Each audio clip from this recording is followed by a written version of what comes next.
Hey guys, welcome back to my channel. In today's video, I'm going to show you how to change your password in Terabox. Terabox is a cloud storage app where you can save photo, video and important file online. To keep your file safe, it's very important to save a strong and secure password. Let's see how to change your Terabox password. First, open Terabox app on your phone and make sure you are logged into your account.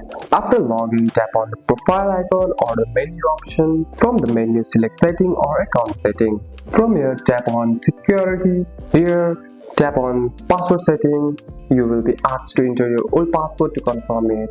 Now enter your new password. Make sure it's strong and easy for you to remember. Re-enter the new password to confirm. In my phone, it's not showing because I use Apple ID to log in.